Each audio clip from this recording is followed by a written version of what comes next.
اکبر H ابراہیم مرحوم ان سب کے ایصال ثواب کے لیے رحم اللہ من قرأ الفاتحہ۔ بسم اللہ الرحمن الرحیم۔ الحمدللہ رب العالمین الرحمن الرحیم مالک یوم الدین ایاک نعبد و ایاک نستعین اہدنا الصراط المستقیم صراط الذین انعمت علیہم غیر المغضوب علیہم ولا الضالین برحمتک یا ارحم الراحمین۔ صلوات علی محمد۔ اعوذ باللہ من الشیطان اللعین الرجیم۔ بسم اللہ الرحمن الرحیم۔ الحمدللہ رب العالمین والصلاة والسلام علی اشرف الانبیاء والمرسلین سیدنا و مولانا ابی القاسم محمد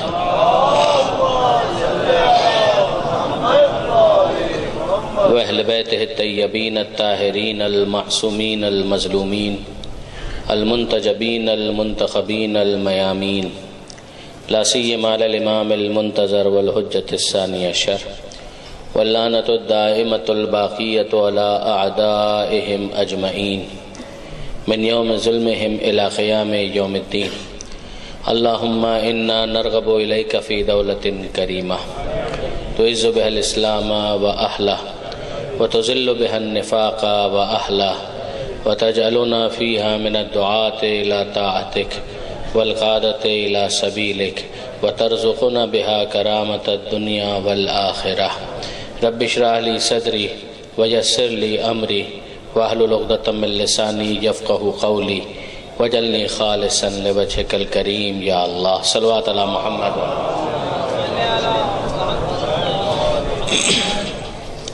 اما بعد فقد قال اللہ سبحانہ وتعالی فی القرآن الحکیم۔ بسم اللہ الرحمن الرحیم۔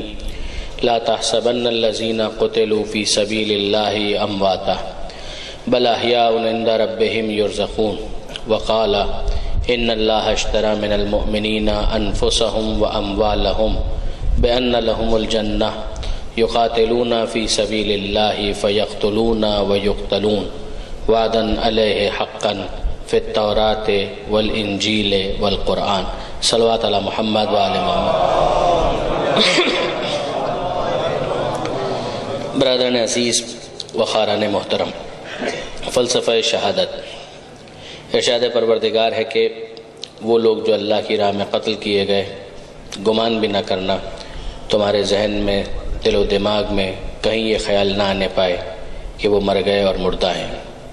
وَلَحْيَاءٌ عِنْدَ رَبِّهِمْ يُرْزَقُونَ، بلکہ وہ زندہ ہیں اور وہ اپنے رب کے پاس سے مسلسل رزق پا رہے ہیں۔ میں نے آپ کی خدمت میں عرض کیا کہ انسان اس دنیا سے بہرحال چلا تو جاتا ہے، رہنا تو کسی نے بھی یہاں پر نہیں ہے، مگر وہ کیسے جانتا ہے، کس ہدف کی خاطر جاتا ہے، یہ یقیناً میٹر کرتا ہے۔ انسان اگر کچھ بھی نہ کرے تب بھی اس کی زندگی ختم ہو جائے گی اور وہ انتقال کر جائے گا، اس کی وفات تو ہو جائے گی۔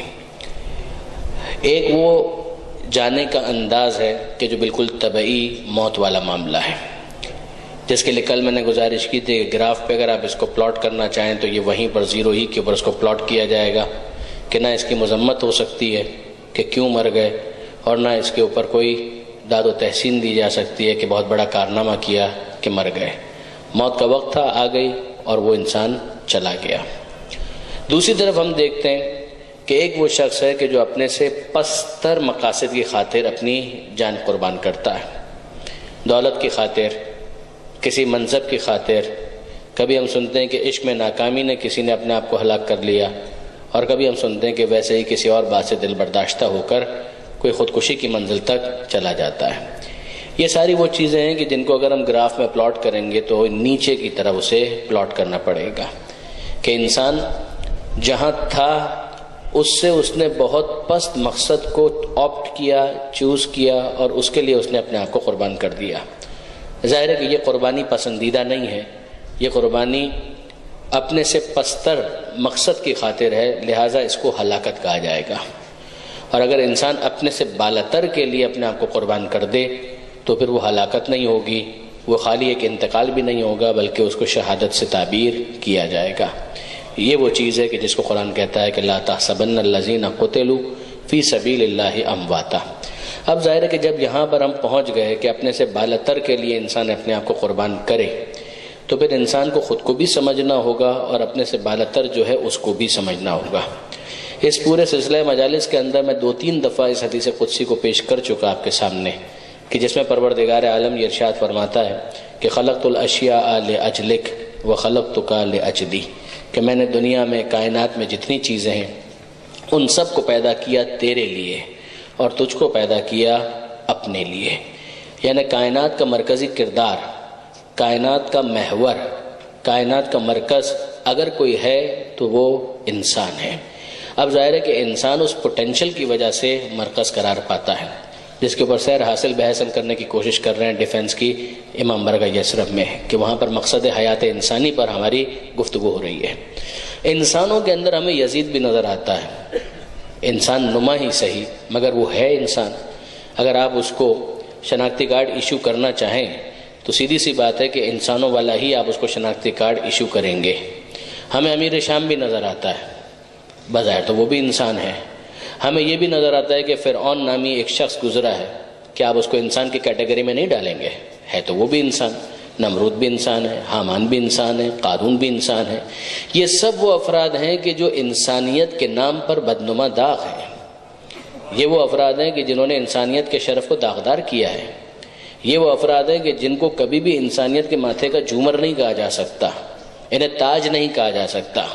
یہ وہ افراد ہیں کہ جنہوں نے اپنے پوٹینشل کو ایبیوز کیا، مس یوز کیا۔ ہم دیکھتے ہیں کہ ایک طرف پروردگار عالم انسان کو یہ شرف عطا کرتا ہے کہ میں نے سب کچھ تیرے لیے پیدا کیا، مگر تیرے لیے پیدا کیا سے کیا مراد؟ کہ تم ہی میں وہ افراد ہیں کہ جو اپنے اس شرف کو حاصل کرنے کے لیے جینون ایفرٹ کریں گے، اور وہ جو جینون ایفرٹ کرنے والے ہیں وہی مقصود کائنات ہیں۔ یعنی آپ ذرا غور فرمائیے برادران عزیز، یزید مقصود کائنات نہیں ہو سکتا، فرعون اور نمرود یہ مقصود کائنات نہیں ہو سکتے۔ اس دنیا کے اندر کچھ وہ افراد ہیں کہ جو واقعاً جینون ایفرٹ کرتے ہیں، جہاد اکبر کرتے ہیں، تزکیہ نفس کی منزل سے گزرتے ہیں، حلال رزق کماتے ہیں، اپنی ذمہ داریوں کو پورا کرتے ہیں، مصلی پر آ کر عبادت کرتے ہیں، اپنے امام کو یاد بھی کرتے ہیں، اور اس طریقے سے روحانیت کے سفر کو وہ آگے بڑھا رہے ہیں۔ وہ کیوں یہ سفر کر رہے ہیں؟ تاکہ وہ پرفیکشن کی طرف آگے بڑھ سکیں، کمال کی طرف آگے جا سکیں۔ اب میں آپ سے سوال کرتا ہوں کہ جو ان میں سب سے آگے ہوگا، کیا واقعاً وہ اس بات کا مصداق نہیں بنے گا کہ کائنات گویا اس کے لیے بنائی گئی ہے؟ یعنی اگر یہ بات سمجھ میں آ جائے کہ اوورآل انسانوں ہی کے اندر جو پستی کی طرف جا رہے ہیں، وہ چاہے انسانوں میں شبان ہوں مگر یہ تو اسفل سافلین والے ہیں، جس کے لیے پروردگار عالم کہتا ہے لقد خلقنا الانسان فی احسن تقویم، کہ ہم نے انسان کو بہترین انداز سے پیدا کیا، مگر ثم رددناہ اسفل سافلین، اس کے بعد وہ بھی ہیں کہ جن کو ہم نے اسفل سافلین میں پست ترین درجوں میں پھینک دیا، جھونک دیا۔ یہ احسن تقویم کو جسٹیفائی نہ کرنے والے افراد ہیں، جنہوں نے اپنے شرف سے استفادہ نہیں کیا، جنہوں نے اپنے پوٹینشل کو میکسیمائز نہیں کیا، جنہوں نے اپنی صلاحیتوں کو صحیح طرح سے استعمال نہیں کیا۔ واقعاً ہونا یہی چاہیے تھا کہ ان کو جھونک دیا جائے۔ ان کی مثالیں بھی قرآن نے دے دی۔ دوسری طرف وہ افراد ہیں جو کوشش کر رہے ہیں، اب وہ کوشش کرتے کرتے ترقی کریں گے، زینہ بہ زینہ آگے بڑھیں گے۔ جب وہ زینہ بہ زینہ آگے بڑھیں گے تو پھر ہمیں نظر آئے گا کہ کوئی مقداد بنے گا، کوئی ابو ذر بنے گا، کوئی سلمان بنے گا، کوئی فخر سلمان بنے گا، کوئی کل ایمان بنے گا۔ یہ وہ افراد ہیں کہ جن کے لیے کائنات بنائی گئی، اور صحیح معنوں میں یہی اس کائنات کا مرکزی کردار ہے کہ جنہوں نے اپنے شرف کو جسٹیفائی کیا۔ اب جو اس کے اندر سب سے آگے ہوگا، پروردگار عالم کو واقعاً مخاطب کر کے کہنا چاہیے کہ لولا کا لما خلقت الافلاک، اے حبیب اگر آپ کو بنانا مقصود نہ ہوتا تو میں کائنات میں کچھ بھی خلق نہ کرتا، میں کسی چیز کو پیدا نہ کرتا۔ جب ایک فرد واحد کا تعارف کروانا ہوا جو ان کا سردار ہے تو اس طرح سے تعارف ہوا، اور جب اس پورے گروہ کا تعارف کروانا ہوا تو پھر پروردگار عالم نے اہتمام کیا، چادر میں سب کو جمع کیا گیا، اور جب چادر میں جمع کیا گیا تو اب جناب جبریل کو ایک سوال پیش کرنے کی ضرورت محسوس ہوئی کہ یا رب ومن تحت الکسا، اے پروردگار یہ چادر کے نیچے کون ہے؟ یہ کیوں پوچھنا پڑا جناب جبریل کو؟ اس لیے کہ اس سے پہلے کا جو جملہ ہے پروردگار عالم کا وہ کیا ہے؟ مقصود کائنات کا تعارف کرواتے ہوئے خدا یہ ارشاد فرماتا ہے حدیث کسا کے اندر، انی ما خلقت سماء مبنیہ ولا ارضا مدحیہ، ولا قمرا منیرا ولا شمسا مضیئا ولا فلکا یدور ولا بحرا یجری ولا فلکا یسری الا فی محبت ہؤلاء الخمسہ الذین هم تحت الکسا.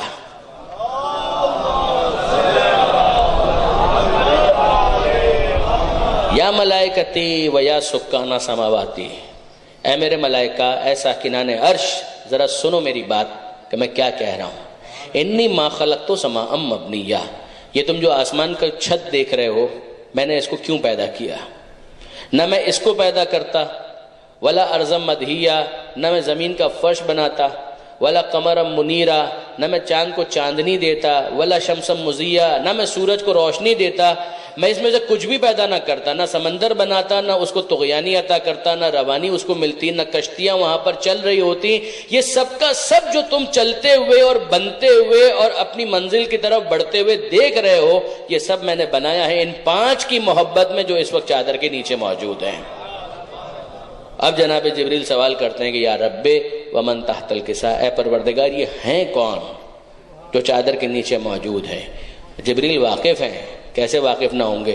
جناب جبریل بہت اچھی طریقے سے جانتے ہیں کہ چادر میں کون جمع ہے، مگر یہ ذکر آل محمد کی حلاوت اور شیرینی ہے کہ جو جبریل کو بھی مجبور کرتی ہیں کہ بار بار خدا سے تذکرہ کریں اور خدا سے ذکر اہل بیت سنیں. کہ پروردگار ذرا ایک مرتبہ پھر میں سننا چاہتا ہوں، یہ ہیں کون؟ آپ دیکھیے برادران عزیز، واقعاً ہے امیر المومنین کے نام میں وہ شیرینی، وہ لذت محمد و آل محمد میں پروردگار عالم نے رکھی ہے. ایسے تو نہیں کہا گیا ذکر علی عبادہ کہ علی کا ذکر کرنا عبادت ہے. ایسے تو نہیں کہا گیا زینوا مجالسکم بذکر علی ابن ابی طالب کہ اپنی مجلسوں کو زینت دو علی کے ذکر سے. فإن ذکرہ ذکری، اس لیے کہ علی کا ذکر، پیغمبر کہہ رہے ہیں علی کا ذکر میرا ذکر ہے. وذکری ذکر اللہ، اور میرا ذکر گویا خدا کا ذکر ہے. وذکر اللہ عبادہ، اور اللہ کا ذکر عبادت ہے. یاد خدا عبادت ہے. علی وہ ہے کہ جو خدا تک پہنچانے والے ہیں. اگر علی کو درمیان سے ہٹا دیا جائے تو پھر انسان خدا تک پہنچ کیسے سکتا ہے؟ امامت کو اگر بائی پاس کر دیا جائے گا تو رسالت سے ملنے والا زینہ نظر انداز ہو جائے گا، اور اگر رسالت کو نظر انداز کر دیا جائے گا تو توحید تک جانے والا راستہ منقطع ہو جائے گا. یہ راستہ مسلسل ہے، یہ زینے ملے ہوئے ہیں، کسی ایک کو بھی انسان نظر انداز نہیں کر سکتا. تو پھر پروردگار کہتا ہے کہ اے جبرائیل، ان سب کی محبت میں ہم نے خلق کیا. اے ملائکہ، اے ساکنان عرش، جو کچھ بھی پیدا کیا ان کی محبت میں. اور جبریل کہتے ہیں یا رب ومن تحت الکسا، اے پروردگار ہیں کون یہ چادر کے نیچے؟ اب پروردگار عالم کہتا ہے ہم فاطمہ و ابوہا و بالوہا و بنوہا.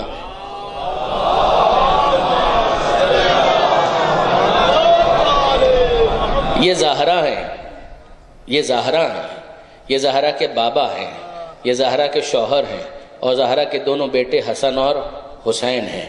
بڑے کے ہوتے ہوئے چھوٹے کے ذریعے سے تعارف کروانا، کیا اس کی کوئی جسٹیفیکیشن ہو سکتی ہے؟ کوئی شک نہیں ہے کہ پیغمبر اکرم مرتبے کے اعتبار سے بلند ہیں، اعلیٰ ہیں، افضل ہیں. کیا شک ہو سکتا ہے؟ کیا شک ہو سکتا ہے کہ امیر المومنین بھی مرتبے کے اعتبار سے برتر ہیں؟ مگر ہم دیکھتے ہیں کہ مرکز تعارف میں، مقام تعارف میں مرکزی جس شخصیت کو رکھا گیا وہ خاتون جنت ہے، وہ حضرت زہرا ہیں. جب ان کو مرکز میں رکھا گیا تو پھر ایک سوال ذہن میں آیا کہ یہ جناب سیدہ کے ذریعے سے تعارف ہو رہا ہے تو کیوں، اس کی کیا جسٹیفیکیشن ہے؟ پیغمبر اکرم موجود ہے، امیر المومنین موجود ہیں، ان کے ذریعے سے تعارف ہونا چاہیے کہ بھائی یہ پیغمبر اکرم ہے، میرا حبیب ہے محمد، اور یہ ان کی بیٹی ہیں، یہ ان کے داماد ہیں، اور یہ ان کے نواسے ہیں. مگر نہیں، مرکز میں بنیادی طور پر جس شخصیت کا حوالہ دیا گیا وہ خاتون جنت ہے. سید العلماء فرماتے ہیں اس بارے میں، علامہ سید علی نقی صاحب، وہ فرماتے ہیں کہ واقعاً اگر چھوٹے ہوتے ہوئے اس اعلیٰ کردار کا حامل ہو تو اس کے ذریعے سے تعارف کروایا جاتا ہے. کہ رتبے میں چھوٹا ہے لیکن بہرحال منزل اور مرتبہ کیا ہے. اور یہ ہم عام طور پر دیکھتے ہیں کہ کئی مرتبہ دیکھیے اس کی عام سادی سی مثال کیا ہے. درود بھیجیے گا محمد و آل محمد.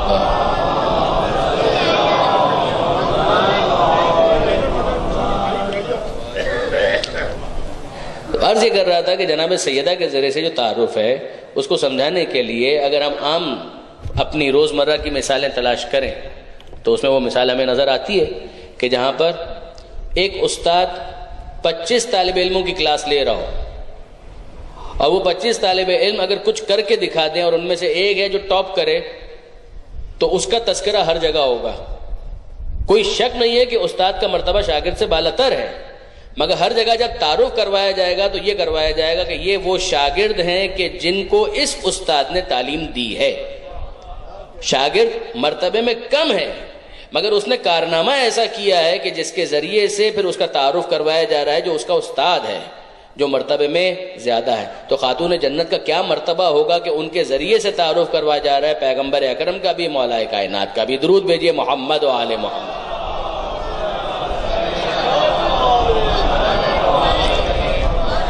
اب برادران عزیز واپس ہم اپنے موضوع سے متصل ہو جائیں کہ آپ ذرا غور فرمائیے کہ یہ ہیں وہ کہ جنہوں نے صحیح معنوں میں انسانیت کو جسٹیفائی کیا ہے، جو پروردگار عالم نے کہا احسن تقویم پر ہم نے خلق کیا ہے. انہوں نے احسن تقویم کے حق کو ادا کیا ہے، انہوں نے ان تقاضوں کو پورا کیا ہے جس کی وجہ سے انسان کو وہ شرف دیا گیا تھا. اگر ایک انسان پستی میں جاتا ہے، اگر ایک انسان اسفل سافلین کی طرف اپنا رخ کر لیتا ہے تو اس کی وجہ کیا ہے؟ اس لیے کہ وہ خود کو نہیں پہچان پا رہا. یہ انسان ناشناسی کا نتیجہ ہے کہ انسان مشرک بن جاتا ہے، وہ شرک کرنے لگتا ہے. جب وہ خود کو نہیں پہچانتا تو خدا کو بھی نہیں پہچان پاتا. اگر وہ خود کو پہچان لے تو یہ سمجھ جائے گا کہ میرا خدا کون ہونا چاہیے. یعنی آپ جو مسلسل گفتگو ہو رہی ہے اگر اس کو آپ کنیکٹ کر سکیں کہ اگر ایک انسان بت پرستی کر رہا ہے تو بت تو جمادات ہی کا ایک مصداق ہے. پتھروں کو ایک شکل دی انسان نے اپنے ہاتھ سے اور اسی کو اپنا خدا مان لیا. یعنی آپ ذرا غور فرمائیے کہ ایک انسان کتنی پستی میں ہوگا کہ اسے اپنے ہاتھوں سے بنائے ہوئے بت کو خدا ماننے میں کوئی تکلف نہیں ہے مگر اس وحدہ لا شریک کو ماننے میں تکلف سے وہ کام لے رہا ہے. اپنے ہاتھوں سے جس کو بنایا ہے کیا واقعاً وہ اس قابل ہے کہ اس کو خدا مانا جا سکے؟ اس دنیا اور کائنات کے اندر آپ کو ایسے افراد ملیں گے کہ جو نباتات میں سے بعض پودوں کی بھی پوجا کرتے ہیں اور ان کو خدا سمجھتے ہیں. آپ کو ایسے بھی ملیں گے جو جانوروں میں سے کسی کا انتخاب کرتے ہیں اور مثلا گائے کی پوجا ہو رہی ہے، ناگ دیوتا کی پوجا ہو رہی ہے اور ان کو خدا مانا جا رہا ہے. کسی کو چھوٹا خدا مانا جا رہا ہے، کسی کو بڑا خدا مانا جا رہا ہے. یہ سب کا سب کیوں ہو رہا ہے؟ انسان اگر کسی بت کے آگے سجدہ ریز ہے تو پھر وہی بات کہ 3 درجے وہ نیچے ہوا تب اس نے جمادات کے سامنے اپنے آپ کو جھکایا. جب ایک انسان نباتات میں سے کسی کو خدا مان لے تو اس کا مطلب یہ کہ کم سے کم 2 درجے تو وہ نیچے ہوا. اگر جانوروں میں سے کسی کو وہ خدا مان لے تو 1 درجہ تو پھر نیچے ہوا. اور اگر کسی فرعون کو وہ خدا مان لے تو اس کا مطلب یہ ہے کہ اپنے جیسے کسی انسان کو اس نے خدا مان لیا. اور مولا کائنات کا کتنا پیارا جملہ ہے.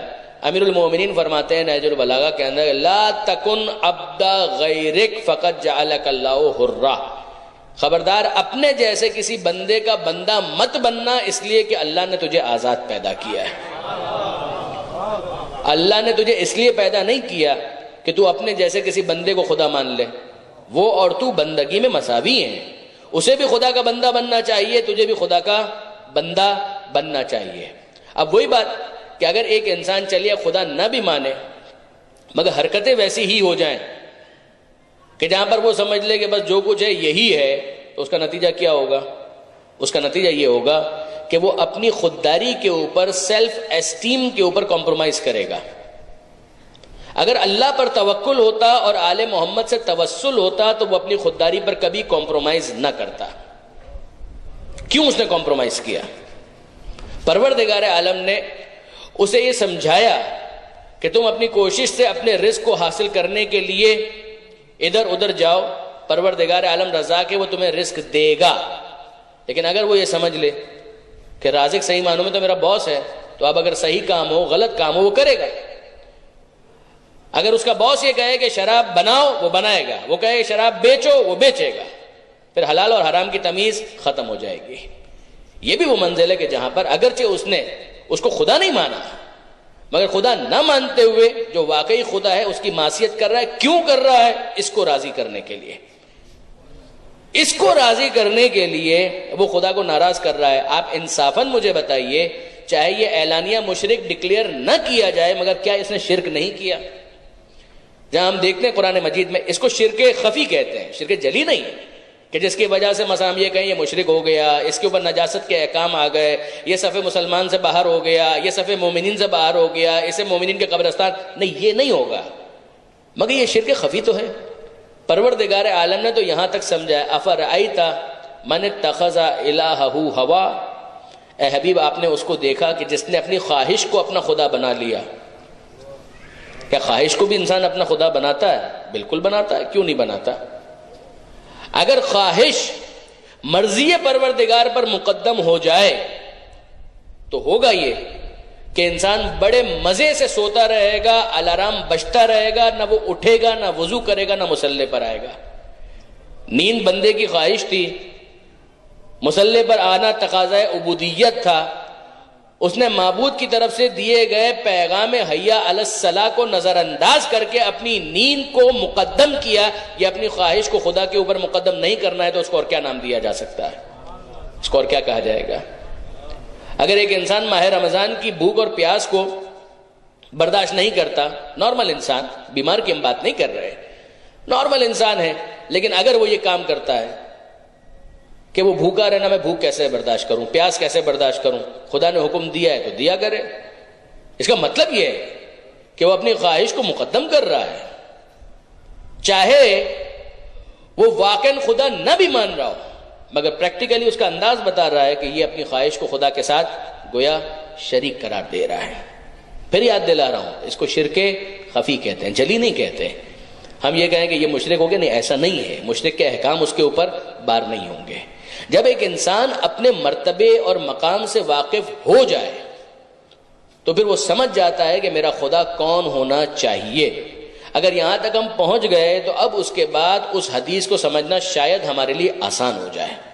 بالاتر وہ کہ جس کے لیے خود کو قربان کرنا ہے، من عرف نفسہ فقد عرف ربہ، ختمی مرتبہ احمد مجتبی محمد مصطفیٰ صلی اللہ علیہ وآلہ وسلم۔ پیغمبر اکرم کی یہ حدیث ہے کہ جس نے اپنے نفس کو پہچان لیا اس نے اپنے رب کو پہچان لیا۔ وہ بحث آپ کے ذہن میں ہے کہ ایک ہے ایسا پہچاننا کہ جس میں حق ادا ہو جائے، وہ تو ممکن ہی نہیں ہے، بقدر ظرف، بقدر امکان۔ جس نے اپنے نفس کو پہچان لیا اس نے اپنے رب کو پہچان لیا۔ یہ کیا کہا؟ دیکھیے برادران عزیز، پروردگار عالم کی نشانیاں تو بہت ساری ہیں، اس دنیا اور کائنات کے اندر نشانیاں کم نہیں ہیں، بہت نشانیاں ہیں۔ ان تمام نشانیوں کے ذریعے سے خدا کو جانا جاتا ہے، خدا کو سمجھنے کی کوشش کی جاتی ہے، بقدر امکان، بقدر ظرف ایک انسان یہ کرتا ہے، آسمان کو دیکھتا ہے، زمین کو دیکھتا ہے۔ قرآن مجید کے اندر پروردگار عالم نے یہ کہا کہ سنوریہم آیاتنا فی الآفاق وفی انفسہم حتی یتبین لہم انہ الحق، ہم ان قریب دکھائیں گے اپنی نشانیاں، آفاق میں بھی، یونیورس، کائنات، وفی انفسہم، اور ان کے اپنے نفوس کے اندر، ان کے اپنے نفس کے اندر، من عرف نفسہ فقد عرف ربہ حتی یتبین لہم انہ الحق، یہاں تک کہ یہ اس بات کو جان جائیں گے، سمجھ جائیں گے کہ وہ حق ہے، حق وہی ہے۔ اب برادران عزیز ذرا یہاں پر تھوڑی دیر کے لیے ٹھہریے اور غور کیجئے، پروردگار عالم کی اتنی نشانیاں، کائنات، آفاق، اسے بھی پروردگار نے پیش کیا، اور خود انسان کا نفس، اس کو بھی پروردگار عالم نے پیش کیا کہ ان دونوں میں تمہیں ہماری نشانیاں نظر آئیں گی۔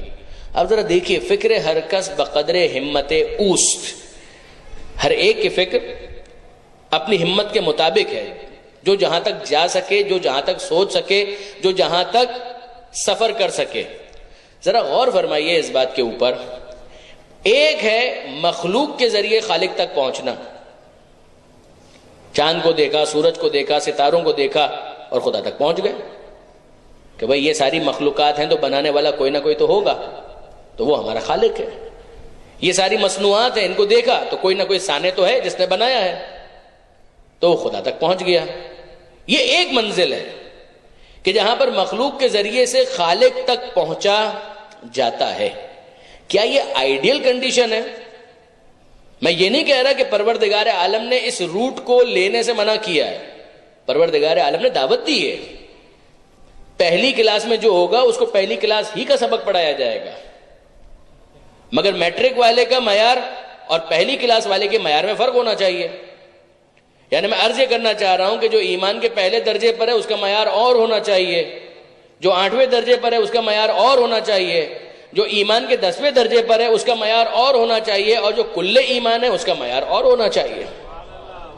اور وہ اور ہے، ایسے ہی نہیں کہہ رہا، یہ اور ہے۔ یعنی آپ ذرا غور فرمائیے اس بات کے اوپر کہ ایک طرف پروردگار عالم متوجہ کرتا ہے کائنات کی نشانیوں کی طرف، اعلان کرتا ہے اِنَّ فِي خَلْقِ السَّمَاوَاتِ وَالْأَرْضِ وَاخْتِلَافِ اللَّيْلِ وَالنَّهَارِ لَآيَاتٍ لِأُولِي الْأَلْبَابِ، یقیناً آسمانوں اور زمین کی خلقت میں اور روز و شب کے آنے جانے میں نشانیاں ہیں۔ کن کے لیے؟ لِأُولِي الْأَلْبَابِ، صاحبان عقل کے لیے۔ عقل مند اگر ہے تو وہ دیکھے گا اور ان مخلوقات کے ذریعے سے خالق تک پہنچ جائے گا۔ یہ ایک منزل ہے، یہ ہونا چاہیے۔ انسان کہیں پر بھی ہے، اگر اسے کھلی فضا میں سانس لینے کا موقع مل رہا ہے، وہ آسمان کو دیکھ رہا ہے، زمین کو دیکھ رہا ہے، چاند ستارے دیکھ رہا ہے۔ جب ان سب کو دیکھ رہا ہے تو ان کے ذریعے سے اسے خالق تک پہنچ جانا چاہیے، اب وہ چاہے امریکہ میں ہو، یورپ میں ہو، لندن میں ہو، کراچی میں ہو، ہندوستان میں ہو، ایشیا کے کسی ملک میں ہو، افریقہ میں کہیں پر ہو، لیکن وہ ان تمام نشانیوں کو تو دیکھ رہا ہے۔ اتنی توقع تو اس سے ہے کہ وہ ان مخلوقات سے خالق تک پہنچے۔ اگر اتنا سفر بھی وہ نہ کر پائے تو اس کے پاس کیا جسٹیفیکیشن ہے انکار خدا کی؟ اتنا تو سوال اس سے کیا جائے گا۔ مگر وہ انسان کہ جو ان کو پہلے دیکھ رہا ہے وہ ان کے ذریعے سے خالق تک پہنچے گا، مگر جن کے صدقے میں ان سب کو بنایا گیا ہے وہ تو اس وقت بھی تھے کہ جب یہ تمام تر چیزیں نہیں تھیں، اور جب یہ تمام تر چیزیں نہیں تھیں تو یہ کائنات ان کے لیے خدا کے وجود پر دلیل کیسے بن سکتی ہے؟ آپ نے غور فرمایا؟ ابھی میں نے آپ کے سامنے پڑھا کہ پروردگار عالم نے کہا میں نے آسمان بنایا، زمین بنائی، چاند بنایا، سورج بنایا، یہ سمندر بنایا، یہ سب کچھ بنایا ان کی محبت میں۔ یہ پہلے ہے، اس کو بعد میں بنایا۔ تو میں اور آپ تو ان چیزوں کو دیکھ رہے ہیں تو ان کے ذریعے سے خدا تک پہنچیں گے، مگر وہ جو ان سے بھی پہلے موجود تھے ان کا انداز کیا ہوگا؟ ان کا طریقہ کار کیا ہوگا؟ وہ دعا کرتے ہوئے بھی یہ جملہ کہنے کی ہمت رکھتے ہیں کہ یہ کہہ سکے دعائے صباح کے اندر جو امیر المومنین کے الفاظ ہیں، یا من دل علی ذاتہ بذاتہ، اے وہ خدا جو اپنی ذات پر خود دلیل ہے۔ اے پروردگار، مخلوقات میں سے کس کی مجال ہے کہ اس کے ذریعے سے میں تجھ پر دلیل قائم کروں؟ دعائے عرفہ امام حسین کے اندر درود بھیجئے امام حسین کے نام پر۔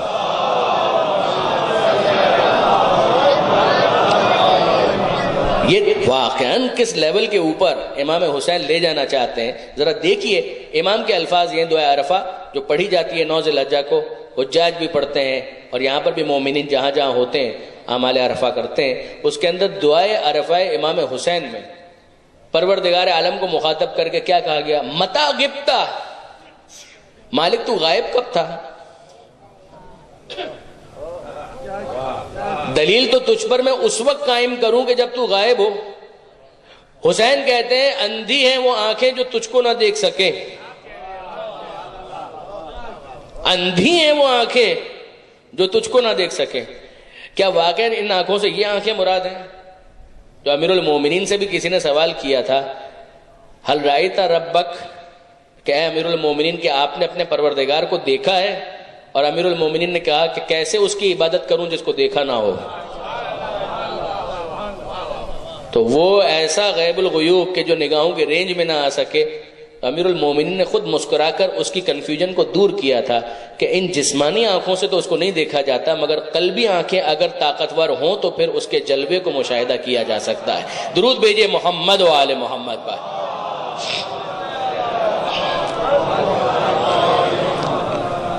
تو آپ نے غور فرمایا برادران عزیز، بالکل درست ہے، مخلوقات کے ذریعے سے خالق کے اوپر دلیل قائم کی جاتی ہے، بے شک کی جاتی ہے۔ پھر انسان جب ترقی کر کے زینے طے کر کے وہاں تک پہنچے، وہی جو میں نے عرض کیا کہ ولایت سے متمسک ہو جائے، رسالت سے قریب ہو جائے، تو پھر توحید کی معرفت ہوتی ہے۔ ابن ابی الحدید معتزلی نے ایسے تو نہیں کہا، نہج البلاغہ کے شارح ہیں، شیعہ تو نہیں ہیں، کتنے ہی ایسے علماء ہیں کہ جو شیعہ نہیں ہیں اور انہوں نے نہج البلاغہ کا قصیدہ پڑھا ہے، ان میں ابن ابی الحدید بھی ہیں، مصر کے شیخ محمد عبدہ بھی ہیں، کچھ نے مفصل کئی جلدوں کے اندر شرح لکھی اور بعض نے ایک جلد کے اندر لکھی، مگر لکھی اور بڑی کمال کی شرح لکھی۔ اتفاق کرنا ہر بات سے ضروری نہیں ہوتا، لیکن بہرحال کمال کی شرح لکھی، اور اس میں ان کے یہ جملے جس کا خلاصہ یہ ہے کہ اگر ابو طالب کا بیٹا علی نہ ہوتا تو ہمیں توحید کی معرفت حاصل نہیں ہو سکتی تھی۔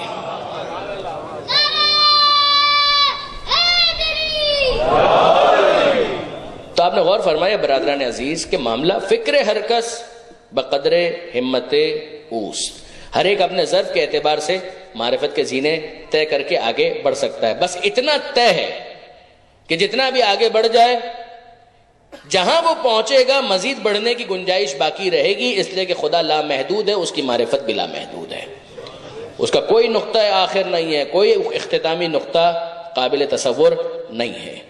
ایک طرف پروردگار عالم نے کہا سنوریہم آیاتنا، ہم اپنی نشانیاں دکھائیں گے ان کو، ان کے سامنے وہ نشانیاں آتی رہیں گی، عقل مند ہیں، صاحبان عقل ہیں، غور کریں گے، ان نشانیوں کے ذریعے سے خدا تک پہنچ جائیں گے۔ فی الآفاق، کائنات کے اندر، یونیورس کے اندر نشانیاں دکھائیں گے، وفی انفسہم، اور خود ان کے اپنے نفسوں کے اندر بھی ہم نشانیاں دکھائیں گے۔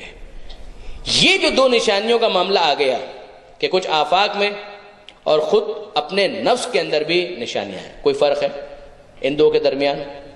حضرت علامہ سید علی نقی صاحب نے واقعاً کمال کا تجزیہ کیا اس مسئلے کو سمجھانے کے لیے۔ ان کی وہی کتاب فلسفہ شہادت جو اویلیبل بھی ہے اور بہت ہی نومینل کاسٹ کے اوپر، جو اس کی کاسٹ پرائز بھی نہیں ہے، شاید 20 روپے میں آپ کو یہ کتاب مل سکتی ہے۔ میں ہائیلی ریکمینڈ کرتا ہوں اپنے نوجوان دوستوں کو، اس لیے بھی خاص طور پر کہ آپ کو یہ موضوع زیادہ بہتر طور پر سمجھ میں آئے گا اگر یہ ریڈنگ مٹیریل آپ کے پاس ہو۔ علامہ سید علی نقی صاحب نے اس کے اندر تجزیہ کرتے ہوئے یہ ارشاد فرمایا، فرق کیا ہے کائنات میں موجود نشانیاں اور نفس میں موجود نشانیاں؟ یعنی نفس کا مطلب کیا ہوا؟ جسم بھی کائنات میں شامل ہے۔ جب ہم یہ کہتے ہیں کہ کائنات کی نشانیاں، تو جو بائیفرکیشن ہو رہی ہے، جو ڈویژن ہو رہی ہے، اس میں چاند، سورج، ستارے، زمین، آسمان، یہ تو سب آ گئے، اور ساتھ ہی ساتھ اور کیا آ گیا؟ خود انسان اسی کائنات میں تو ہے، تو انسان بھی آ گیا۔ جب انفسہم کہہ کر الگ کیا جا رہا ہے کہ ایک پلڑے میں پوری کائنات کی نشانیاں رکھیں اور دوسرے پلڑے میں نفس انسانی کو نشانی کے طور پر پیش کیا، الگ کس کو کیا جا رہا ہے؟ جسم کو بھی؟ جواب جی نہیں۔ ایک پلڑے میں سورج بھی ہے، زمین بھی ہے، چاند بھی ہے، ستارے بھی ہیں، انسان کا جسم بھی ہے، اور دوسرے پلڑے میں انسان کا نفس۔ اور اب مطالبہ یہ ہے کہ ذرا اس میں غور کرو، اس کے ذریعے سے بھی تم خالق تک پہنچو گے۔ اب سوال یہ پیدا ہوتا ہے کہ ان دونوں میں فرق کیا ہوگا؟ اس کے ذریعے سے بھی خدا تک پہنچو گے، اس کے ذریعے سے بھی خدا تک پہنچو گے۔ فرق ہے، کائنات اپنی تمام تر نشانیوں کے ساتھ خدا کو جاننے کا ذریعہ ہے، نفس خدا کو پہچاننے کا ذریعہ ہے۔ دیکھیے برادران عزیز، فرق ہے، جاننے اور پہچاننے میں فرق ہے۔ مثلا آپ فرض کیجئے کہ کسی شخصیت کا آپ نے تذکرہ سنا، آپ نے اس کی کتاب دیکھی، کتاب دیکھنے کے بعد آپ یہ کہہ سکتے ہیں کہ میں اس شخص کو جانتا ہوں جس کی یہ کتاب ہے، میں اس کو جانتا ہوں، لیکن کیا آپ یہ کہہ سکتے ہیں کہ میں پہچانتا ہوں؟ نہ مصنف کی آپ نے تصویر دیکھی، نہ مصنف سے آپ کی ملاقات ہوئی، کیا آپ اس کو پہچاننے کا دعویٰ کر سکتے ہیں؟ آپ اس کو جانتے ہیں مگر آپ پہچانتے نہیں ہیں۔ تو جاننا اور ہوتا ہے، پہچاننا اور ہوتا ہے، ان دونوں کے درمیان فرق ہے۔ جاننا اور پہچاننا، مختلف حوالے دیے جائیں اس کے ذریعے سے انسان جانتا ہے، لیکن اگر بالمشافہ ملاقات ہو جائے، تصویر دیکھ لے، تو انسان پہچانتا ہے۔ آپ ذرا غور فرمائیے برادران عزیز، کتاب کو اگر آپ نے دیکھا ہے تو صاحب کتاب کو آپ جانتے ہیں، مگر اگر تصویر دیکھی ہے تو آپ کہہ سکتے ہیں کہ میں اس کو پہچانتا ہوں۔ چہرہ پہچاننے کا ذریعہ ہوتا ہے۔ اب آپ غور فرمائیے کہ پروردگار عالم نے کتاب بھی بھیجی ہے اور کوئی ایسا بھی بھیجا ہے جس کو وجہ اللہ سے تعبیر کیا گیا کہ یہ اللہ کا چہرہ ہے. یعنی کیا فرق ہو گیا؟ کتاب کے ذریعے سے خدا کو جانا جائے گا اور جو وجہ اللہ ہے اس کے ذریعے سے خدا کو پہچانا جائے گا. یہ وجہ اللہ جو کہا گیا وہ نسبت کی وجہ سے ہے. ایسا تو نہیں ہے معاذ اللہ کہ پروردگار عالم معاذ اللہ معاذ اللہ معاذ اللہ کہ کوئی یہ ناک نقشہ رکھتا ہے، کوئی آنکھیں رکھتا ہے. یہ خدا کی شان کے خلاف ہے. مگر جس طریقے سے کعبے کو بیت اللہ کہا جاتا ہے جبکہ خدا نے وہاں پر کبھی بھی قیام نہیں کیا، عرش کو خدا کا پائے تخت کہا جاتا ہے جبکہ خدا وہاں کبھی نہیں بیٹھا، حضرت صالح کی اونٹنی کو ناقۃ اللہ کہا جاتا ہے جبکہ خدا نے کبھی سواری نہیں کی، بالکل اسی طریقے سے امیر المومنین کو کبھی ید اللہ، کبھی عین اللہ، کبھی وجہ اللہ، کبھی لسان اللہ کہا جاتا ہے. وہ بھی نسبت ہے اور یہ بھی نسبت ہے. درود بھیجیے محمد و آل محمد پر.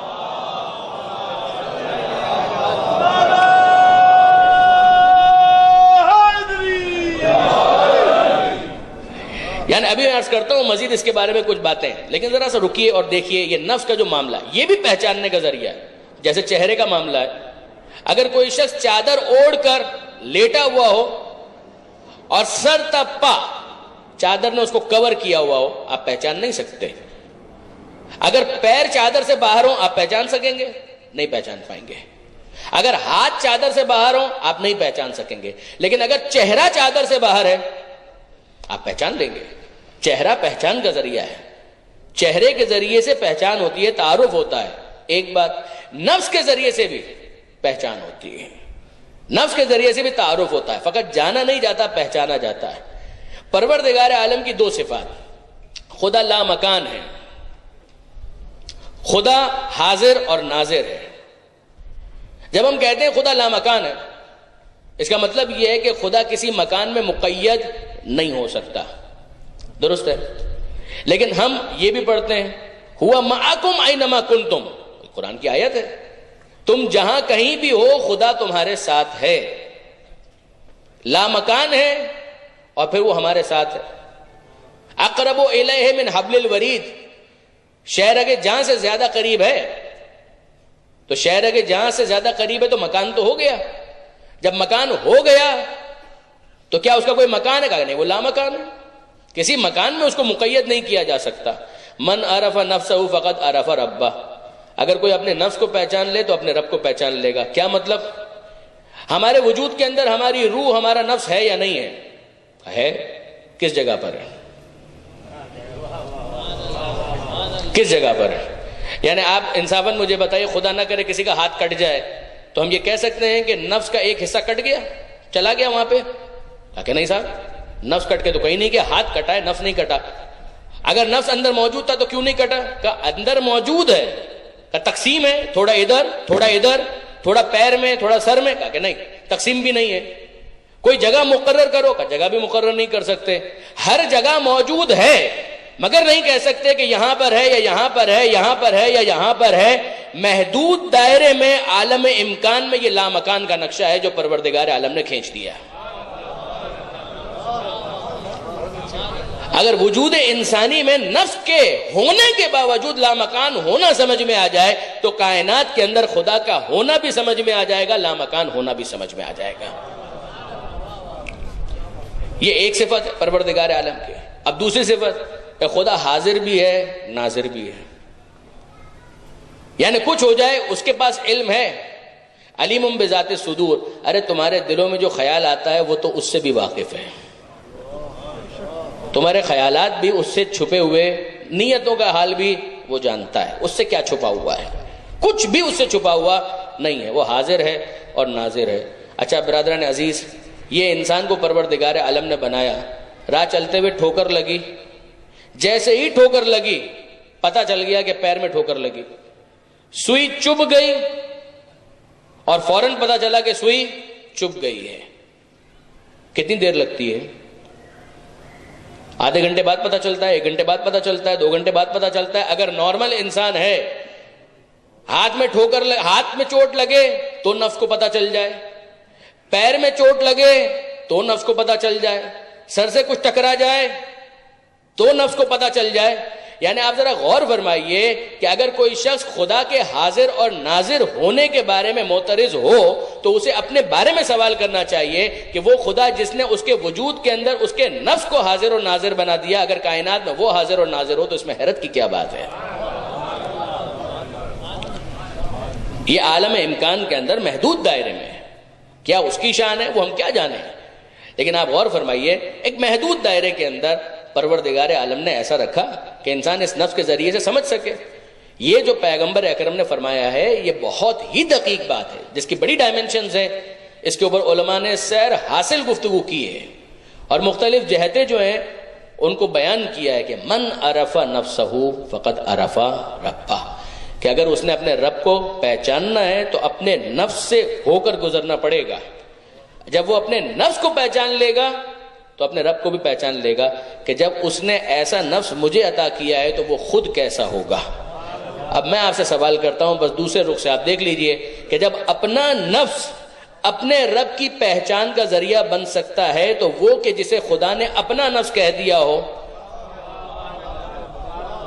من الناس من یشری نفسہ ابتغاء مرضات اللہ، لوگوں میں ایک علی جیسا بھی تو ہے کہ جس نے اپنے نفس کو بیچا، اب یہ نفس خدا بن گیا، مرضی پروردگار حاصل کر لی، اپنا نفس اپنے رب کے لیے معرفت کا ذریعہ بن سکتا ہے، پہچان کا ذریعہ بن سکتا ہے، تو اس کو میں وجہ اللہ نہ کہوں تو کیا کہوں کہ جسے پروردگار عالم نے اپنا نفس کہہ دیا۔ درود بھیجیے محمد و آل محمد پر۔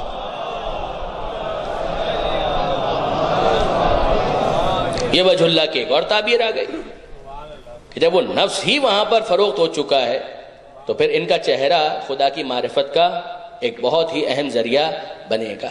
مزید آگے بڑھیے، یہیں پر مجھے یاد آیا کہ قرآن مجید کے اندر وہ آیت ہے کہ جس میں پروردگار عالم نے یہ ارشاد فرمایا کل شیء ہالک الا وجہہ، ہر چیز ہلاک ہونے والی ہے الا وجہہ، سوائے اللہ کے چہرے کے ہر چیز ہلاک ہونے والی ہے۔ بصائر الدرجات کے اندر یہ حدیث موجود ہے جو ابھی میں عرض کرنے جا رہا ہوں۔ بصائر الدرجات ہماری بہت قدیم کتابوں میں شمار ہوتی ہے، بڑی اہم کتاب، شاید بعض دوستوں نے اس کا اردو ترجمہ بھی کیا ہے، کیسا ترجمہ کیا ہے مجھے نہیں معلوم، لیکن ترجمہ شاید اس کا بھی ہو چکا ہے۔ اس کے اندر ہے کہ چھٹے امام کے سامنے کسی نے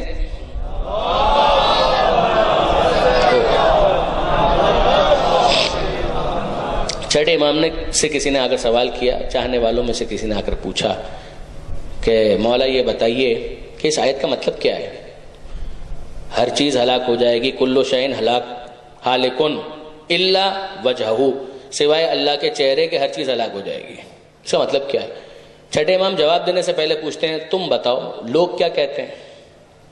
لوگ سے مراد اس زمانے کے علماء جو ماہرین فن مانے جاتے تھے مختلف، وہ کیا کہتے ہیں؟ اس نے کہا مولا وہ تو ایسی باتیں کہتے ہیں کہ ہمیں سمجھ میں نہیں آتا کہ اسے کیسے بیان کیا جائے گا، کہ نہیں بیان کرو کیا کہتے ہیں؟ کہا مولا وہ تو یہ کہتے ہیں کہ وقت گزرنے کے ساتھ ساتھ امتداد زمانہ سے خدا کے بھی تمام اعضاء گھس کر ختم ہو جائیں گے، معاذ اللہ۔ اب ظاہر ہے خدا کا اگر چہرہ ہے تو پھر ہاتھ بھی ہوں گے، پیر بھی، اس کو آپ مذاق مت سمجھیے گا، واقعاً یہ نظریات رکھنے والے افراد موجود ہیں، کتابوں میں انہوں نے اپنے نظریات لکھے ہیں، یہ لکھا ہے کہ ہاں خدا کا ہاتھ بھی ہوتا ہے اور خدا کا پیر بھی، یعنی ماننے پر آئیں تو خدا کا جسمانی ہاتھ مان لیں اور نہ ماننے پر آئیں تو ید اللہ کا انکار کر دیں۔ یہ خدا کی شان کے خلاف ہے کہ انگلیوں والا کوئی ہاتھ خدا کا ہو سکتا ہے، معاذ اللہ۔ جب اللہ کے ید کی بات آتی ہے کہ ید اللہ فوق ایدیہم، کہ اللہ کا ہاتھ ان کے ہاتھ کے اوپر ہے، مطلب یہ ہوتا ہے کہ اللہ کی تائید۔ مکتب اہل بیت سے دور ہونے کی اتنی سزا تو بہرحال ملنی چاہیے کہ انسان قرآن کو سمجھنے میں بھی در در کی ٹھوکریں کھائے۔ محکم کیا ہے، متشابہ کیا ہے، متشابہ کو کیسے ڈیکوڈ کیا جاتا ہے، کیسے اس کو محکم کے سائے میں اس کی تعبیل کی جاتی ہے، اس کو سمجھا جاتا ہے، یہ تو آل محمد ہی بتائیں گے۔ اب مسئلہ ذرا یہ ہے کہ چھٹے امام کے سامنے لا کر رکھا گیا اس کیس کو کہ کل شیء ہالک الا وجہہ، مولا آپ بتائیے اس کا کیا مطلب ہے؟ لوگ کیا کہتے ہیں؟ لوگ تو یہ کہتے ہیں امتداد زمانہ سے معاذ اللہ جتنے خدا کے اعضاء و جوارے ہیں، خدا کے اعضاء و جوارے کہ وہ سب گھس کر ختم ہو جائیں گے، جس طرح سے انسان بوڑھا ہو جاتا ہے، صرف اللہ کا چہرہ رہ جائے گا، اور چہرہ ٹکا ہوا کس پر ہے؟ اس کو جاننے کے لیے عقل سے کام لینا ہے، اور عقل کو پہلے ہی خدا حافظ کہہ دیا ہے۔ یہ کہا گیا۔ چھٹے امام اتنے جلال میں آئے یہ سننے کے بعد کہ بیٹھ گئے، آگے ہو گئے اور چہرے پر جلال کے آثار، کہا کہ اللہ اس سے بہت بالاتر ہے، جو یہ بات کہتے ہیں ظالمین، اللہ اس سے بہت بالاتر ہے۔ کہ مولا پھر آپ بتائیے کہ اس کا کیا مطلب ہے؟ اب امام نے سامنے سے سوال کرنے والے کو دیکھا کہ ہاں اس کا اسٹینڈرڈ بنتا ہے، یہ بات کو سمجھ سکتا ہے، تو امام نے کہا نحن وجہ اللہ الباقیہ، ہم ہیں وہ کہ جسے اللہ نے وجہ اللہ سے تعبیر کیا ہے، ہم ہی باقی رہنے والے ہیں۔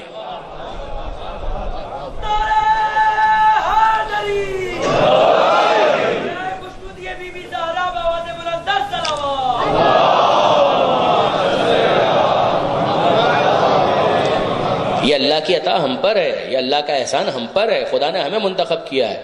اچھا برادران عزیز، بہت جلدی اگر آپ آگے بڑھیں اور دیکھیں قرآن مجید کے اندر، تو آپ کو 2 مقامات پر ملے گا سور کا تذکرہ، کہ سور پھونکا جائے گا۔ میں وقت اس میں خلاصہ بیان کر رہا ہوں اس لیے کہ دامن وقت میں اب گنجائش بہت ہی کم رہ گئی ہے، کہ 2 جگہ پر آپ کو ملے گا اذا نفخ فی الصور، کہ جب سور پھونکا جائے گا تو پھر کیا ہوگا، کیا کہ سب کے سب خوف زدہ ہو جائیں گے، مگر وہاں پر بھی الا من شاء اللہ، مگر وہ کہ جن کے لیے خدا چاہے۔ وہاں پر ہے اللہ کے ذریعے سے استثناء موجود ہے، یعنی ایسا معاملہ نہیں ہے کہ جسے پروردگار عالم نے مستثنیٰ نہ کیا ہو۔ پروردگار عالم نے کہا سور پھونکا جائے گا، سب خوف زدہ ہو جائیں گے۔ جب خوف زدہ ہو جائیں گے تو ان کے اندر کیا ہوگا؟ سب کے سب خوف زدہ نہیں، الا من شاء اللہ، مگر وہ کہ جن کے لیے خدا چاہے، انہیں خوف دامنگیر نہیں ہوگا۔ اور دوسرے مقام پر کہا کہ جب سور پھونکا جائے گا تو سب ہلاک ہو جائیں گے، الا من شاء اللہ، سوائے ان کے کہ جن کے لیے اللہ چاہے گا۔ پروردگار عالم نے دونوں مقامات پر اللہ کے ذریعے سے استثناء کیا کہ جب سور پھونکا جائے گا سب خوف زدہ ہو جائیں گے، اللہ، یعنی اب جو خوف زدہ ہو جائیں گے وہ اور ہوں گے، اور جو مستثنیٰ ہیں وہ اور ہوں گے۔ تو ماننا پڑے گا کہ کچھ وہ نفوس مطمئنہ ہیں کہ جن تک خوف نہیں پہنچ سکتا، اور جب خدا یہ کہتا ہے کہ سور پھونکا جائے گا سب ہلاک ہو جائیں گے الا من شاء اللہ، تو ماننا پڑے گا کہ کچھ ایسے نفوس باقیہ ہیں کہ جن تک ہلاکت نہیں پہنچ سکتی، اور جب وہ باقی ہیں تو پھر اس کے بعد تیسرا سور کون سا ہے؟ وہی کہ جس کے بعد سب جی اٹھیں گے، تو جی وہی اٹھیں گے جو مرے ہوں گے، جو پہلے سے زندہ ہوں ان کے جی اٹھنے کا کوئی مطلب نہیں ہے۔ درود بھیجیے محمد و آل محمد۔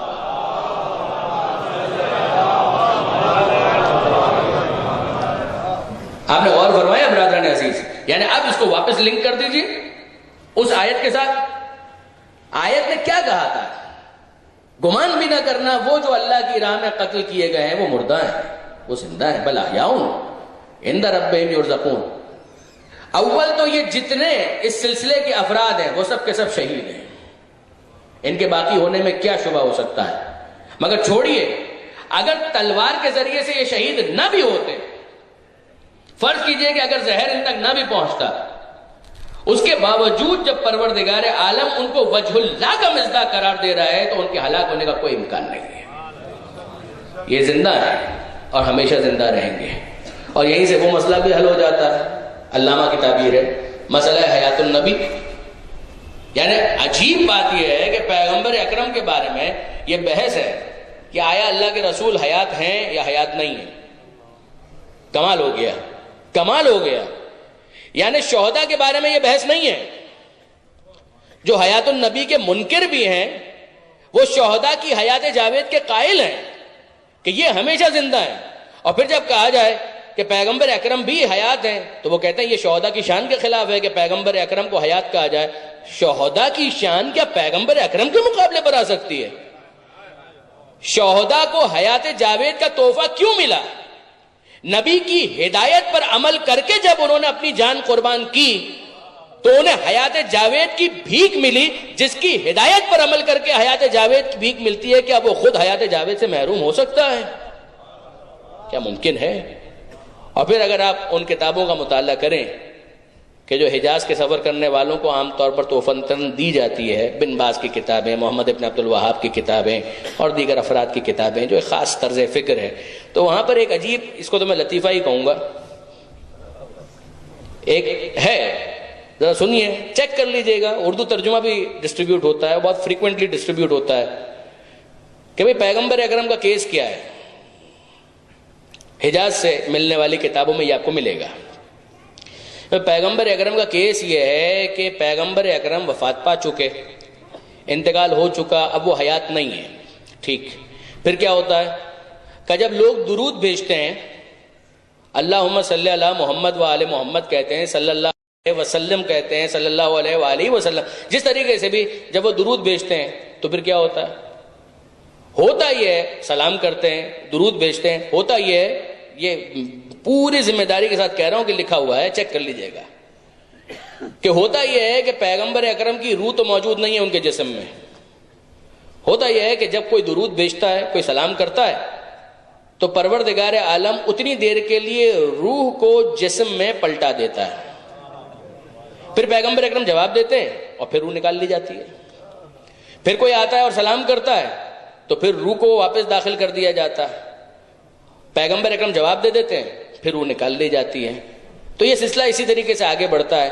تو اب دنیا کے اندر 1 ارب سے زیادہ تو مسلمان موجود ہیں، اور سب کے سب اس فکر کے بھی نہیں ہے، لہٰذا مسلسل درود و سلام بھیجتے رہتے ہیں۔ تو میرا اندازہ یہ ہے کہ اب پروردگار عالم نے بھی طے کر لیا ہوگا کہ بار بار روح ڈالنا نکالنا، اس کے بجائے بہتر یہ ہے کہ روح کو اندر ہی رہنے دیا جائے،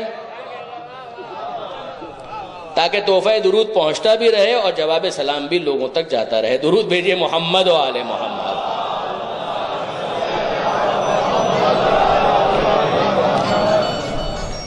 تو آپ نے غور فرمایا برادران عزیز، معاملہ ایسا ہے، جب انسان اس طریقے سے فکری انحراف کا شکار ہوتا ہے تو وہ فکری انحراف پھر عملی انحراف میں بدل جاتا ہے۔ پہلا انحراف فکری ہوتا ہے، دوسرا انحراف عملی ہوتا ہے۔ فکری انحراف کے نتیجے میں انسان شرک تک جاتا ہے، عملی انحراف کے نتیجے میں انسان بت پرستی تک جاتا ہے۔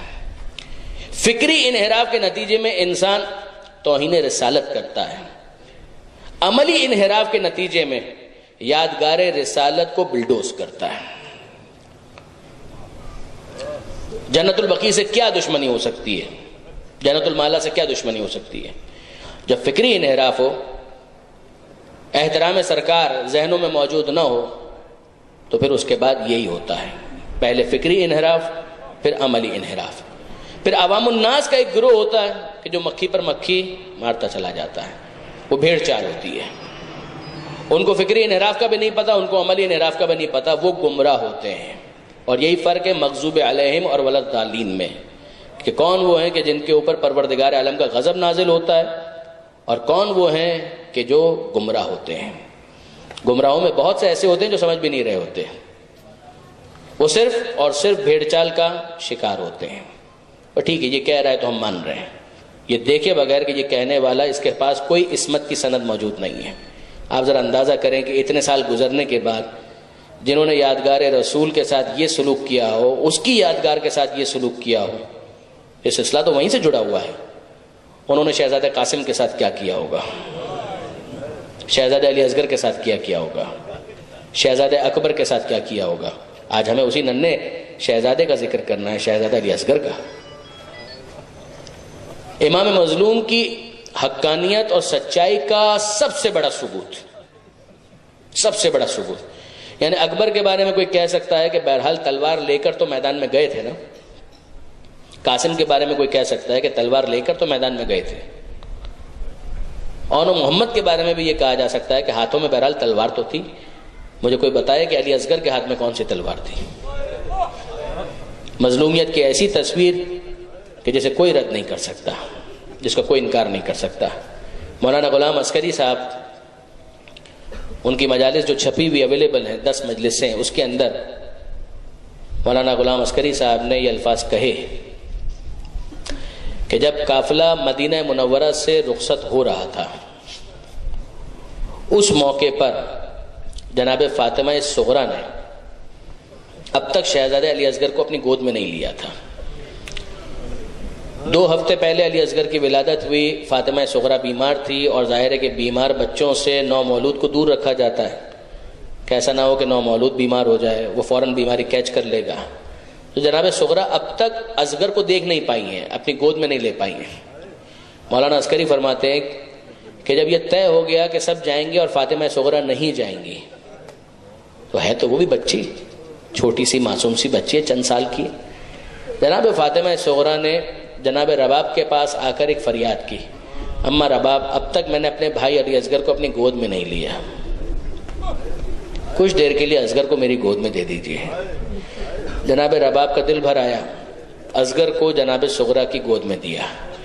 جناب صغرا اپنی گود میں لے کر کان پر منہ رکھ کے کہنے لگی، بھیا علی اصغر سب مجھے چھوڑ کر جا رہے ہیں، تم بھی مجھے چھوڑ کر جا رہے ہو۔ نہ معلوم فاطمہ صغرا کے ان جملوں میں کیا اثر تھا کہ اب اصغر کسی اور کی گود میں جانے کے لیے تیار ہی نہیں ہے۔ رباب لینے کی کوشش کرتی ہیں مگر اصغر آمادہ نہیں ہے۔ دوسری بیویاں کوشش کرتی ہیں، یہاں تک کہ جناب زینب کوشش کرتی ہیں، مگر جناب زینب کی گود میں بھی علی اصغر آنے کے لیے تیار نہیں ہے۔ باہر سے امام حسین کا پیغام آ رہا ہے، بیویوں جلدی کرو ہمیں تاخیر ہو رہی ہے۔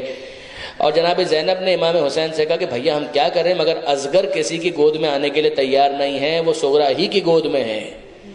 امام حسین نے یہ سنا، قریب آئے، صغرا کو بھی پیار سے دیکھا اور صغرا کی گود میں اصغر کو بھی پیار سے دیکھا، پھر اپنے ہونٹوں کو اصغر کے کان سے قریب کیا اور ایک جملہ کہا، اے بیٹا اصغر، میں تجھے صغرا سے کبھی جدا نہ کرتا، مگر تجھے معلوم ہے نا کہ تیرے بغیر میرا مشن نامکمل ہے، میں کربلا کے مشن کو مکمل نہیں کر سکتا اگر تو میرے ساتھ نہیں چلے گا۔ اب حسین کے جملوں میں خدا جانے کیا اثر تھا کہ کچھ دیر پہلے تک اصغر صغرا کی گود سے کسی کی گود میں نہیں جا رہے تھے، اور جیسے امام حسین نے یہ کہا، ہمک کر امام مظلوم کی آغوش میں آ گئے۔ حسین نے اپنی گود میں لیا اور اب اس کے بعد پھر یہ قافلہ آگے بڑھا۔ بعض علماء کہتے ہیں کہ کیا عجب ہے کہ جس موقع پر امام حسین نے یہ کہا تھا کہ حل من ناصر ینصرنا، ہے کوئی مدد کرنے والا، تو اصغر نے اپنے آپ کو جھولے سے اسی لیے تو گرایا کہ اصغر یہ کہنے والے تھے اور کہہ رہے تھے کہ بابا آپ نے کیسے کہہ دیا کہ میرا کوئی مددگار نہیں ہے، ابھی آپ کا وہ ننھا مجاہد باقی ہے کہ جس کو آپ مدینہ سے یہی کہہ کر لے کر چلے تھے کہ اصغر تیرے بغیر میرا مشن مکمل نہیں ہو سکتا۔ برادران عزیز، خاران محترم، ظاہر ہے کہ میں جانتا ہوں اس بات کو کہ کتنی بیویاں ایسی ہوں گی کہ جن کی گود میں اس وقت ویسے ہی بچے ہوں گے کہ جیسے اصغر جتنا سن ان کا تھا، سن بھی کیا تھا، جتنے مہینے کا وہ بچہ تھا۔ آپ میں سے کتنے ہی صاحبان اولاد ایسے ہوں گے، آپ اس بات کو زیادہ محسوس کر سکتے ہیں کہ جناب رباب کی کیا کیفیت ہے، جناب امام مظلوم کی کیا کیفیت ہے۔ ذرا دیکھیے کہ یہ عاشور کا واقعہ ہو گیا اور اس کے بعد زمانہ آگے بڑھ گیا۔ جناب امیر مختار کوفے پر اپنی حکومت قائم کرنے میں کامیاب ہو گئے، اور خدا جناب مختار کو جزائے خیر دے جس طریقے سے انہوں نے قاتلان حسین سے انتقام لیا۔ جناب مختار قاتلان حسین کو چن چن کر گرفتار کر رہے تھے اور ان کو سزا دے رہے تھے۔ سید سجاد کہاں پر ہے؟ مدینہ منورہ میں۔ ایک شخص کوفہ سے مدینہ منورہ آیا، سید سجاد سے ملاقات ہوئی۔ سید سجاد سوال کرتے ہیں کہ بھائی کوفے کے کیا حالات ہیں، مختار کے کیا معاملات ہیں؟ وہ شخص کہتا ہے کہ مولا مختار کا کیا کہنا، قاتلان حسین میں سے ایک ایک کو چن چن کر گرفتار کر رہے ہیں اور تحقیق کر رہے ہیں، گرفتار کر کے قتل کر دیتے ہیں۔ سید سجاد کچھ دیر تک سر جھکا کر بیٹھے رہے، پھر سر اٹھایا اور کہا، ہرملہ گرفتار ہوا؟ وہ شخص جو کوفے سے آیا تھا وہ حیرت سے سید سجاد کو دیکھتا ہے اور کہتا ہے، مولا آپ نے اکبر کے قاتل کے بارے میں سوال نہیں کیا، آپ نے عباس کے قاتل کے بارے میں نہیں پوچھا، حد یہ ہے کہ آپ نے اپنے بابا حسین کے قاتل کے بارے میں بھی سوال نہیں کیا، پوچھا تو اصغر کے قاتل کے بارے میں پوچھا۔ سید سجاد کہتے ہیں تمہیں کیا معلوم وہ تیر اصغر کے دل کے پار نہیں ہوا، وہ ہم آل محمد کے سینے میں پیوست ہو گیا۔ ہم اصغر کے قاتل کو نہیں بھول سکتے، نہ اصغر کو بھول سکتے ہیں۔ وہ کہتا ہے مولا نہیں، اب تک ہرملہ تو گرفتار نہیں ہوا۔ سید سجاد نے اس موقع پر ہرملہ کو بددعا دی ہے۔ یہ شخص یہاں سے واپس کوفہ روانہ ہوا، اور جب کوفہ میں داخل ہوا تو اس نے دیکھا کہ دربار سجا ہوا ہے اور جناب مختار کے سامنے ہرملہ کو گرفتار کر کے لایا جا رہا ہے۔ آپ جانتے ہیں کہ اس حوالے سے روایتوں میں تھوڑا فرق ہے. علامہ رشید ترابی صاحب نے اسی طریقے سے اس روایت کو بیان کیا. ہرملہ کو گرفتار کر کے لایا گیا. جب ہرملہ وہاں پر پہنچا ہے گرفتار کر کے, یہ شخص بے اختیار نعرہ تکبیر بلند کرتا ہے اور اللہ اکبر کہتا ہے. امیر مختار اس کی طرف دیکھتے ہیں اور کہتے ہیں اے شخص, اللہ کی کبریائی میں کیا شبہ ہو سکتا ہے, مگر یہ نعرہ تکبیر بلند کرنے کا کون سا وقت تھا؟ خیریت کوئی خاص وجہ؟ کہا امیر میں کیا بتاؤں, میں ابھی مدینہ منورہ سے جسٹ کوفہ میں داخل ہوا ہوں. مجھے یاد ہے کہ سید سجاد نے قاتلان حسین میں سے فقط ہرملہ کے بارے میں پوچھا تھا, اور میں آیا اور میں نے دیکھا کہ ہرملہ گرفتار ہو چکا ہے. میں اپنے جذبات پر قابو نہ رکھ سکا اور میں نے نعرہ تکبیر بلند کر دیا. جناب مختار کی آنکھوں میں آنسو آ گئے. ہرملہ کو مخاطب کر کے کہتے ہیں اے ہرملہ بتا کہ تو نے کربلا میں کیا کیا تھا. ہرملہ کہتا ہے اے امیر مجھے مارنا ہے, مجھے مار دے, مجھے قتل کرنا ہے, مجھے قتل کر دے, مگر مجھ سے یہ مت پوچھ کہ میں نے کربلا میں کیا کیا. کہا نہیں, تجھے بتانا پڑے گا کہ تو نے کربلا میں کیا کیا, تجھے بتانا پڑے گا, تجھے اعلان کرنا پڑے گا. یہ کہتا رہا میں نہیں بتانا چاہتا, مجھے جو سزا دینی ہے دے دو, مگر میں بتانا نہیں چاہتا. امیر مختار اصرار کرتے ہیں بتانا پڑے گا. اور اب ہرملہ کہتا ہے اے امیر میرے پاس 7 تیر تھے جن میں سے 4 نشانے پر نہیں لگے, 3 تیر ایسے تھے جو نشانے پر لگے. اب مختار کہتے ہیں بتا تو نے پہلا تیر کب مارا. مختار کہتے ہیں بتا تو نے پہلا تیر کب مارا. ہرملہ کہتا ہے امیر میں نے پہلا تیر اس وقت مارا اور رہا کیا کہ جب عباس مشق سکینہ لے کر خیمے کی طرف جا رہے تھے. عمر ابن سعد نے حکم دیا کہ یہ مشق خیمے تک نہیں جانی چاہیے. میں نے کمان سے تیر رہا کیا, مشق چھدی, پانی بہا اور عباس گھوڑے پر نہ ٹھہر سکے. کہا بتا تو نے دوسرا تیر کب مارا. وہ جم کر کے تیسرے تیر پر چلا گیا. اس نے دوسرے تیر کا تذکرہ ہی نہیں کیا. اس نے کہا اگلا تیر میں نے اس وقت مارا کہ جب حسین ذوالجناح کے اوپر موجود تھے اور ڈگمگا رہے تھے. ابھی گرے مگر انہوں نے اپنے آپ کو سنبھالا ہوا تھا. مجھے عمر سعد نے کہا کچھ بھی ہو جائے ایسا کچھ کر کہ حسین ذوالجناح پر ٹھہر نہ سکے. اے امیر جب میں نے تیر رہا کیا وہ تیر جا کر حسین کی پیشانی پر لگا اور پھر حسین گھوڑے پر ٹھہر نہ سکے, زمین کربلا پر گر گئے.